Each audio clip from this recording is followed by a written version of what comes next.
All right, thank you for watching the video. Now, before you go ahead and enjoy that video, I'm in the thick of it. It's day 2, Ruck 100.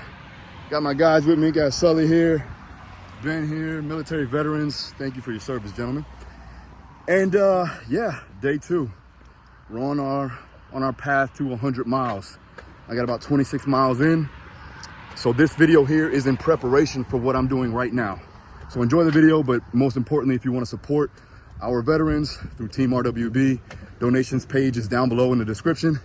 Now enjoy the video. All right, guys, so today we're gonna do a follow-along mobility session. This is 1 week prior to the Ruck 100. So getting my joints, all of the muscles, everything ready and able to get these 100 miles done. But today you can follow along with the full mobility plan. Let's get after it. So we're starting off with a dead hang. So only thing that I'm doing here is just getting shoulder traction, right? So I'm gonna hang. I'm also working a little bit of grip, but I'm gonna hang for about 30 seconds, just letting everything decompress. With the Ruck on that I've been doing for the past 16 weeks, shoulders are getting taxed, right? So allowing myself to really decompress not only my shoulders, but also my spine. So very simple, I'm gonna grab a bar, a tight grip, and then just relax tension. So you're gonna let the shoulders kind of drift forward, a couple deep breaths in. As you exhale, let it all go. Upon the inhale, all right, we're just gonna go ahead, get a tight brace, squeeze the bar so you can maintain your position here. And then I'm gonna exhale through pierced lips.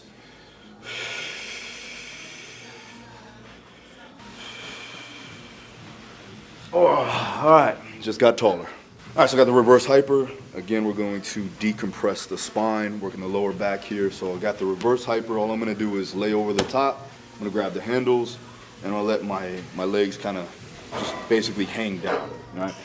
Another thing you wanna do is when you inhale, we're gonna breathe diaphragmatically. So I'm gonna breathe in through my nose, tongue on the roof of the mouth, expand the rib cage, open up the diaphragm.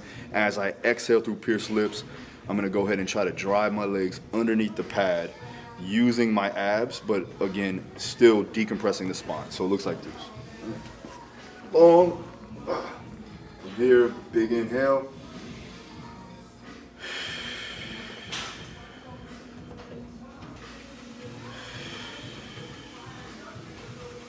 Good thing here with the pad, I got a tactile cue, meaning it's giving me something to breathe into. So I'm breathing in through my abdomen, expanding all the way to the backside, and as I exhale, I'm gonna drive my feet underneath the pads. All right, so now we're gonna move on to controlled articular rotations of the shoulder. So I'm gonna start from the shoulders and go all the way down to the body.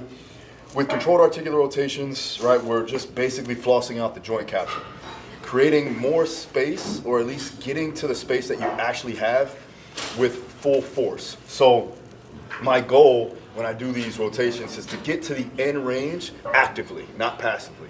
So I'm gonna use weight. I'm gonna use 5 pounds here. I'm gonna roll over on my stomach, and then I'm gonna go through the full range of motion of the joint capsule. So I'm gonna start off in shoulder flexion. I'm gonna go internal rotation, go back down into shoulder extension, and then also back around, back into shoulder flexion, and also external rotation.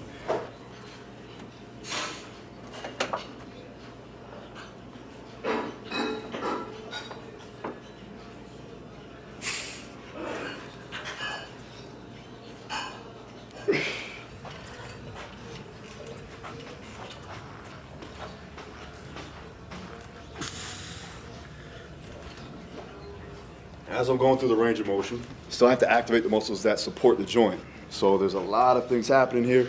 The main thing is that you want to make sure that you're disassociating the shoulder from everything else. So keep my glutes tight, my abs tight. As I go to rotate, I'm not compensating through other joints, right? This is definitely going to help, especially in the loaded perspective, to get you strong in all the ranges of motion where your shoulder needs to be at. Whether you are a sport athlete or just someone that wants to enhance their ability to move, this is going to be key for you to do that. All right, so I'm going to move on to a kettlebell arm bar, and I'm also going to work on scapular rotations, right? So moving the scap, I'm going to go ahead and protract and retract. I may do some shoulder circles too as well. I'm going to have load, so I'm going to do 45 pounds, 44 pounds in my hand, Now with the kettlebell armbar, we're working on thoracic spine mobility, shoulder stability, and then I'm also gonna move that scap. So as I get into that rotation, holding the armbar, I'm gonna go ahead and go into protraction, retraction, and I'll do 2 circles. One going forward, one going back.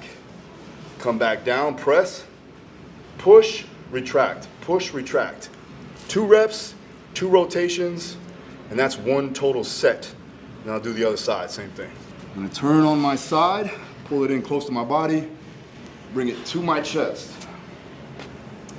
From here, I'm gonna punch up, looking at the kettlebell. Knuckles are facing the ceiling. My wrist isn't cocked back like this, so I'm nice and strong, stacking the bones.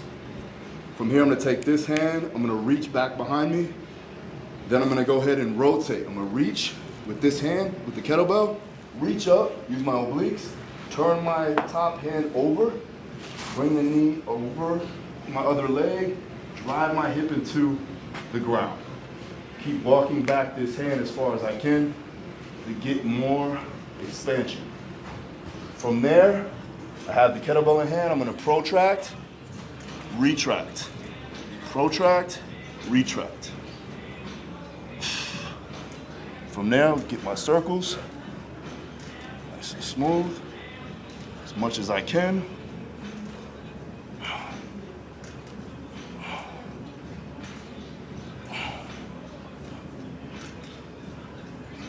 Big stretch, punch. One more time. Protract, retract. So I'm internally rotating my shoulder, externally rotating. Protract, internal rotation, retract, external rotation. And hit my circles, nice and smooth as I can, without losing it. This is a very subtle movement. Come down. Punch. The boring stuff work. Don't neglect it.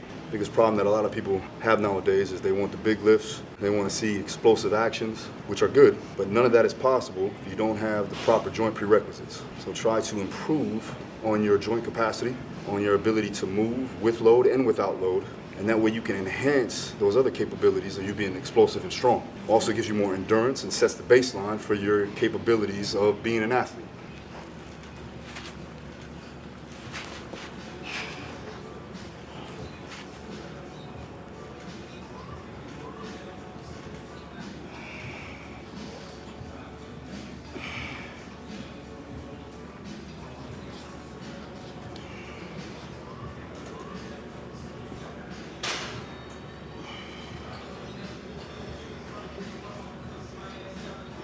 All right, so I have the band here. We're gonna do what's called a closed chain scap push-up. So I want the shoulders to round, pushing your upper back into the ceiling as you go to press into protraction of the shoulder. Your scaps should rotate around the rib cage appropriately, using the band as a tactile cue to push into it. Now, we're gonna retract, right? So as I retract, I'm gonna pull them together. Now, you wanna focus on just the shoulders or the scaps to move, not your elbows, right? So don't bend the elbows too much. Maintain your position, keep your abs engaged, and keep your glutes on. Here we go.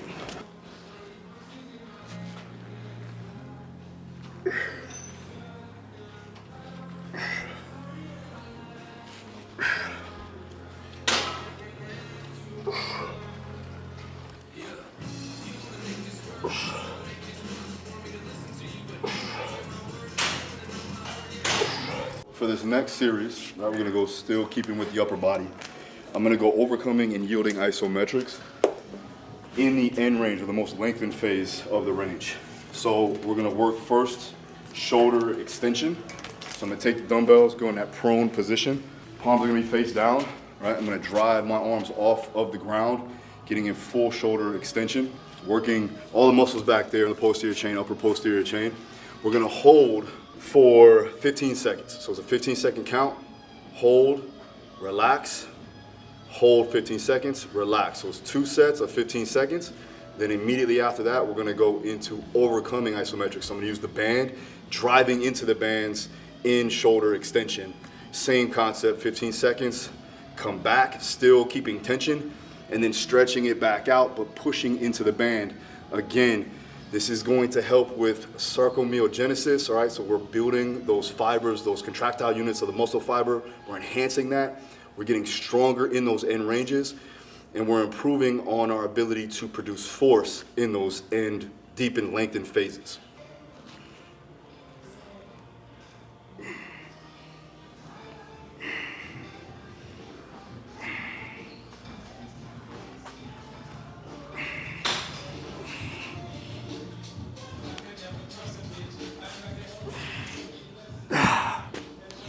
So grab the band, nice and strong.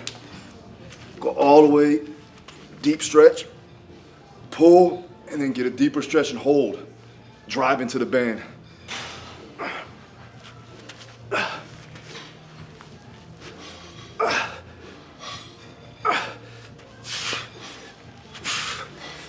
Still keeping tension. And coming back out. Again, 15 seconds.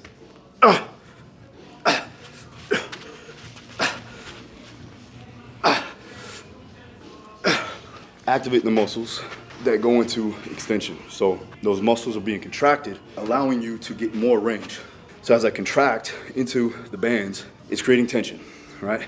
What that's gonna do is it's gonna lessen the tightness. So as I come back and get a deeper stretch, it's like a form of PNF stretching. But we're doing it actively in the most lengthened phase. So not only are we getting more range of motion actively, we're getting stronger too as well because we're using isometric contraction.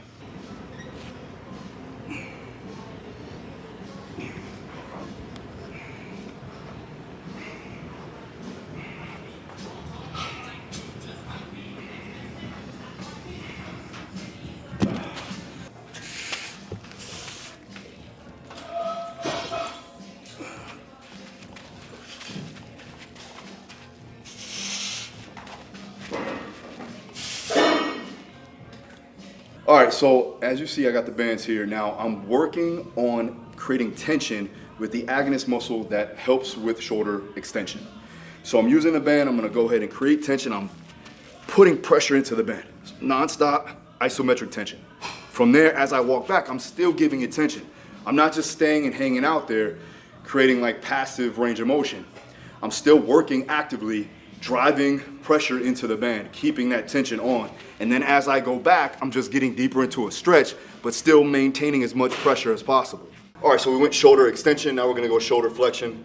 Same position, prone, lying face down. I'm gonna take the dumbbells, instead of going back, I'm gonna go over my head, right? So it's gonna be a wide position.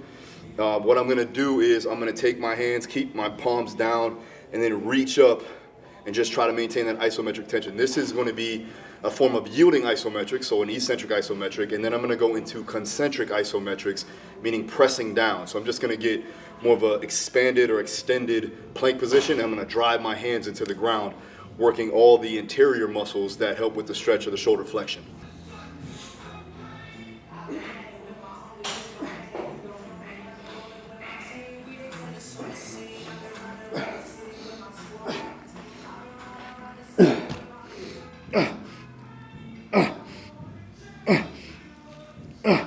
All right, so remember, this is all about intent. So you can just hang out there, give it 50% effort, or you can go all out. Good thing about this is that you can manage it. Let's say, for instance, you wanted to give it 50% tension, especially pushing into the ground. It's a core movement too as well, because you're activating all your rectus abdominals, trying to maintain position of your torso. So that's obviously activated too as well. But also you're pushing actively into the ground. So I'm driving my hands into the ground. If you wanted to regress that, you can just go on your knees, or you can go to a wall as opposed to laying flat, right? So again, it makes it a little bit easier, a little bit more manageable, and you can go from 50% all the way up to 100%. All right, so the next one, again, we're going back into thoracic rotation. So working through the transverse plane. I'm gonna take the dumbbell, I'm gonna do a book opener. Now I'm gonna do an active book opener where I'm keeping the other hand open, so I'm fully stretching out the entire thoracic spine. With the downside arm, I'm just gonna hold position, so passively stretch on that side. And then I'm gonna open up on the opposite side with the dumbbell in hand, using my posterior delt, so rhomboids, the traps, to pull back into this extension and working on that rotation. As I do that, right, I'm gonna maintain position on the far side arm. Now I'm gonna do 15 seconds, and then I'm gonna go ahead and do 15 seconds push down. So I'm 15 seconds pull, 15 seconds push down, 2 sets through, and then we'll switch arms. You can use a roller to maintain your position, just like a regular book opener. From here, I'm gonna take this arm, and I'm gonna place it here. So now I'm fully opened up here on this side of the chest, and then I'm gonna reach with this arm here. So again, same position, just passively stretching, actively stretching on this arm. Pulling the dumbbell back behind me, looking up at the dumbbell.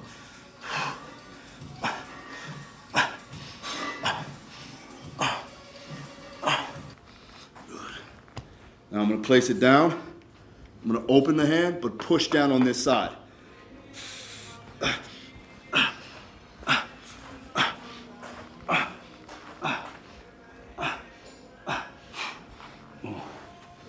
Back up.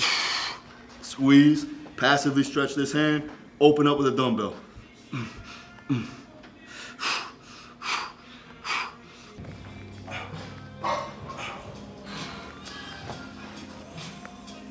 A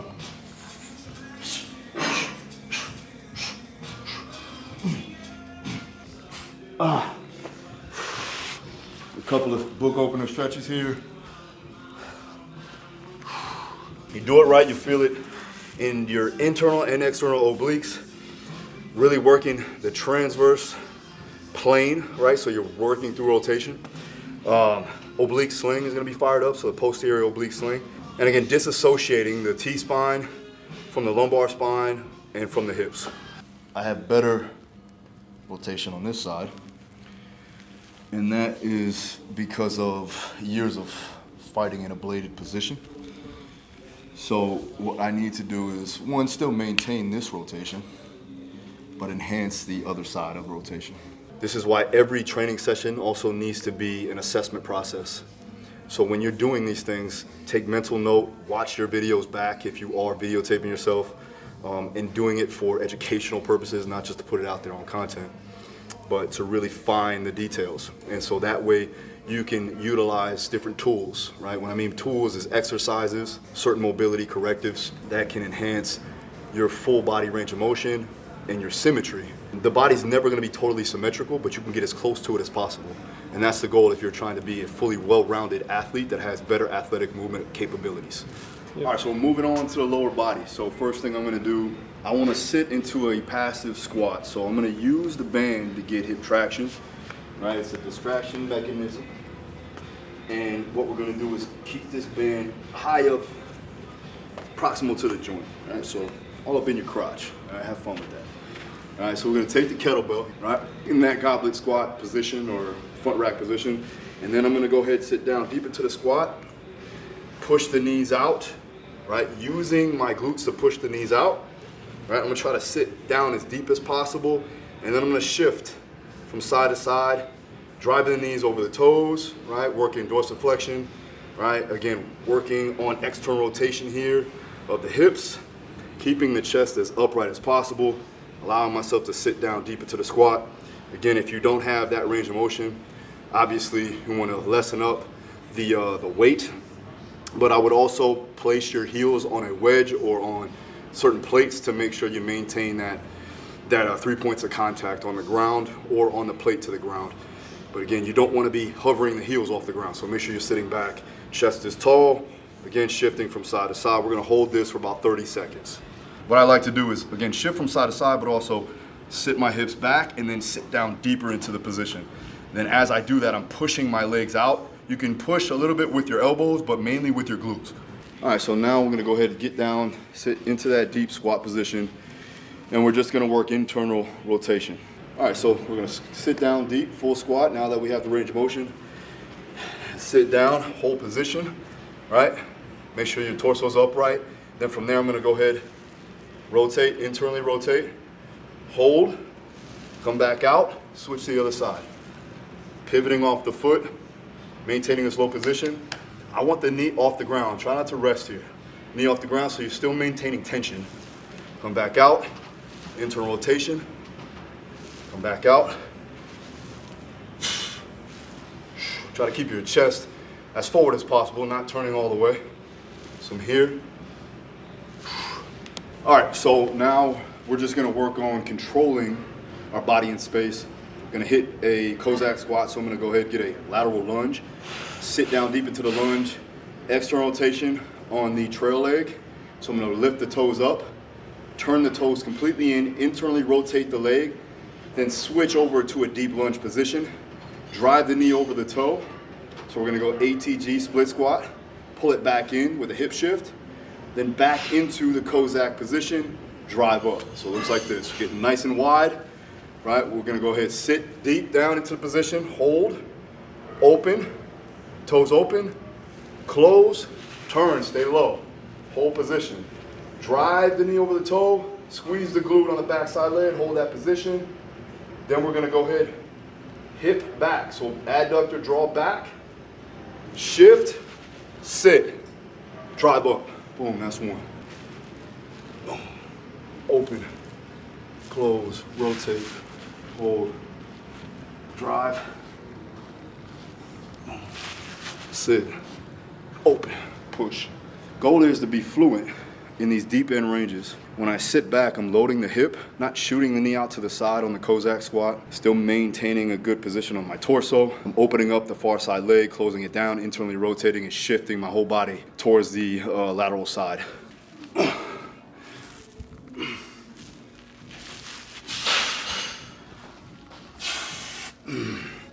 Hold, shift, back, drop.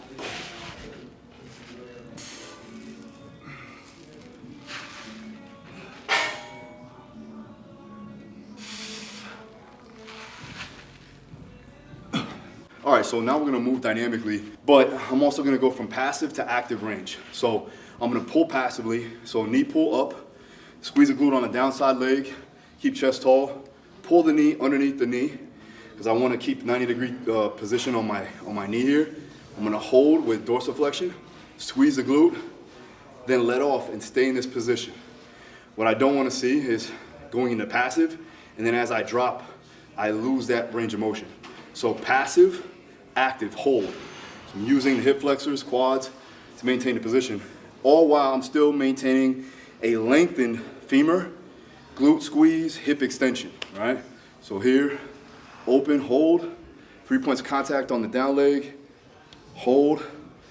From there, I'm gonna actively drop out, lunge, and stick, absorb force. From there, I'm gonna go ahead, draw back, rotate, hold position, come forward, hands come down, lift the hip up, toes to the top of the shoe, get a hamstring stretch there. Then from there, come back down, hold, lift off, single leg RDL. Hold position, go into a hip airplane. Balance, control, and then relax. Passive, active, lunge, absorb force. Hip shift, rotate and reach. Come down. Hamstring, toes to the top. Lunge, hold. Get your balance. If you have to bring the foot down, it's fine. Open.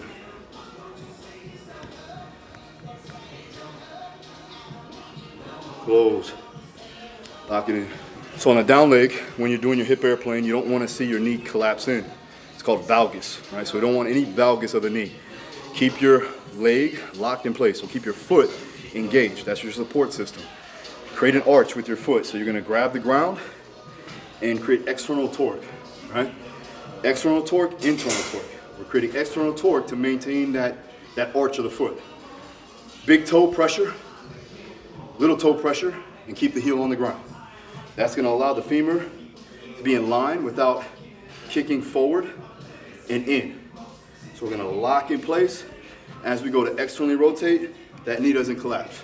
Now remember, this is mobility training that we're doing, or I'm doing, getting ready for the ruck, but this is good no matter what. So I would be doing this even if I was not having to do a 100-mile ruck. I'm doing this to maintain my mobility, maintain my active end range control, maintain my strength and my flexibility, along with fluidity and control of motion. All right, so now we're gonna hit the lateral chain. So I'm still gonna drop down into a hinge lunge position, right? But my legs are gonna be rotated. So I'm actually gonna go back, leg back, right? I'm gonna load this leg and load this hip. This leg or the heel's off the ground. I'm gonna sit, arms are gonna come forward, sit down in position, right? I'm gonna drive off. As soon as I drive off, I'm gonna go compression, elbow into hip, expansion, reach. Hold, come back out, switch to the other side. Step back, squat, open, reach. All right, so now we're gonna go ahead and do controlled articular rotations of the hip. So I'm gonna use the ball here, put it behind my knee, and I'm gonna keep knee flexion. I'm gonna lay in a prone position, meaning my face is gonna be down. I'm gonna keep glute tightness. What I'm gonna do first is I'm going to go into hip extension with a bent knee, and then I'm going to externally rotate, bring it outside midline, bring it back in, internally rotate, and then repeat that again 5 times. The goal here is to not let the knee or the leg touch the ground when you go to rotate back and forth. All right, so I'm gonna go ahead and get into a hip extension with glute activation, externally rotate, then go back into internal rotation.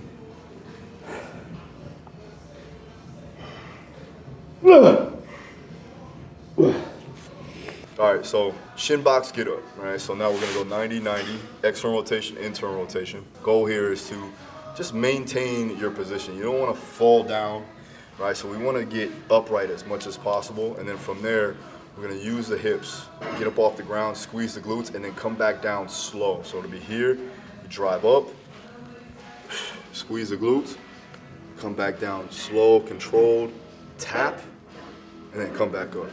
We'll do 3 of these, and then what we're gonna do is rotate, go into a deep lunge, and then sit back into position. So this is 1, 2, 3. Last one, we're gonna come down, we're gonna drive up, rotate this leg all the way through, lunge, hold, and then we're gonna go compression, expansion. Compression, expansion. Back down, toe tucked. Bring this leg all the way through, smooth, drop down. Try it again, we're going 1, 2, 3. This one coming up, drive, hold, flex the toes, expansion, compression, back down, toes tucked, control, sit.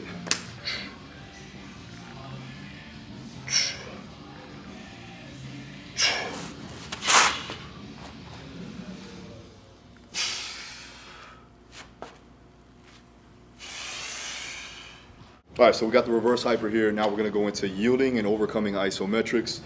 This one is gonna be yielding, all right? So yielding meaning the eccentric isometric. So I'm gonna get up, bring my feet up as far as I can into the most extended phase. So I'm extending my hips using my glutes and my hamstrings, and then I'm gonna hold for 15 seconds. I'm gonna do that for 2 sets, and then I'm gonna go into overcoming isometrics in a supine position, driving my heels into the ground with my glutes up off the ground and my hamstrings up off the ground. So again, yielding and then overcoming. 2 sets of 15 seconds, 2 sets of 15 seconds.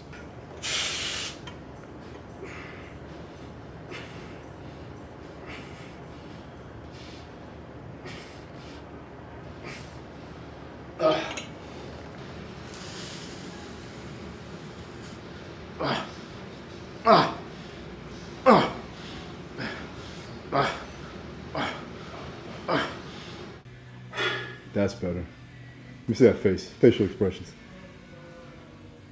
Now this is some prison. Now I know why you make those sounds. All right, so now we went from hip extension, knee extension. Now we're gonna go hip flexion, knee flexion. We're gonna hold in a yielding position. I have the GHD machine here. So I'm gonna go ahead, just go into a 90-degree angle on my knees, and then I'm gonna bend forward, and I'm gonna hold this position with my torso upright, right? I'm not rounding the spine, keeping my lats engaged, and then I'm just gonna drive into the pad there and hold this position for 15 seconds. All right, I'm gonna give myself about 5 seconds in between the 15 seconds and then do another 15. After that, I'm gonna give myself about 15 seconds to walk over and do an overcoming isometric. Same position, but now my body's gonna be placed on a bench. So I'm gonna sit down on the bench and then I'm gonna drive my heels actively into the exercise ball. So now overcoming isometric, I'm driving into the ball itself, activating those muscles, and then here, I'm just maintaining my position. So again, yielding or eccentric isometric, concentric isometric. Here we go.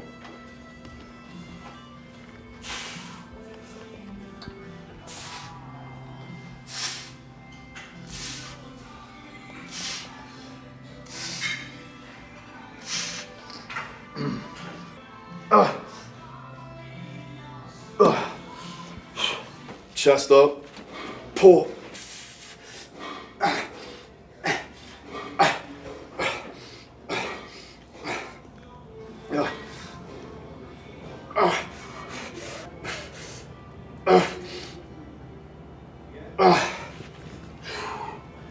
All right, so since I'm 6 days out from Ruck 100, where I'm rucking 100 miles, the volume has decreased tremendously, the frequency has gone down. So today, just to get some conditioning in, I'm gonna do what's called fast twitch capacity training. So I'm just stimulating the fast twitch muscle fibers. Being explosive, right? We're not doing a large amount of volume in the exercise itself, but every rep is gonna be explosive, and we're gonna do that continuously for 12 minutes. So I'm gonna do a 12-minute running clock. I'm gonna do 2 reps with a clean squat with the Go Ruck bag. So cleaning it, squat, clean, squat, 2 reps. Then a kettlebell swing. I'm gonna go ahead and do the 80-pound kettlebell. I'm only gonna do 3 reps explosive. And then I'm gonna do 2 reps. I'm gonna do a groiner into a sit out. So it's gonna be, feet are gonna come back. I'm gonna come up. I'm gonna sit out on each side. That's gonna be 1. And I'm gonna do that 2 times. Then repeat it again, over and over again for 12 total minutes.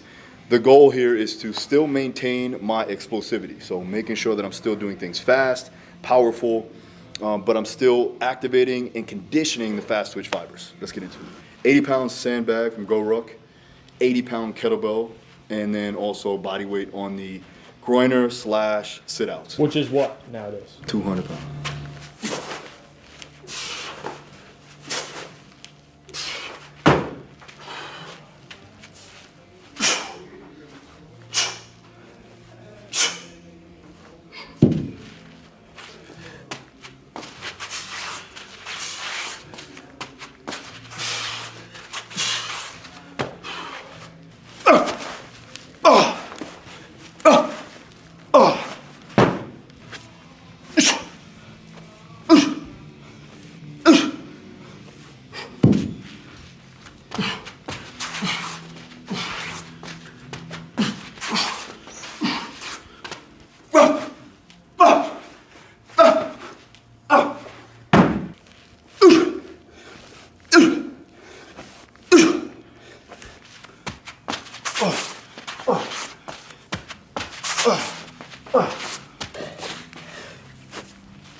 All right, 12 rounds completed in 12 minutes. Again, I wasn't rushing it. I wanted to maintain power production, not accumulate too much lactate in the muscle, and got it all done. So last real session before Ruck 100. You guys don't know, I'm rucking 100 miles, 50 pounds on my back, and I'm doing it across Florida. So if you're in the area, show your support on day 5, which is Friday, and we're gonna get the job done this time. Thanks again for your support. If you're looking to donate to support our veterans, the link is down below. Also, if you want to join the Skool community, that's down there too as well. Thanks again for watching.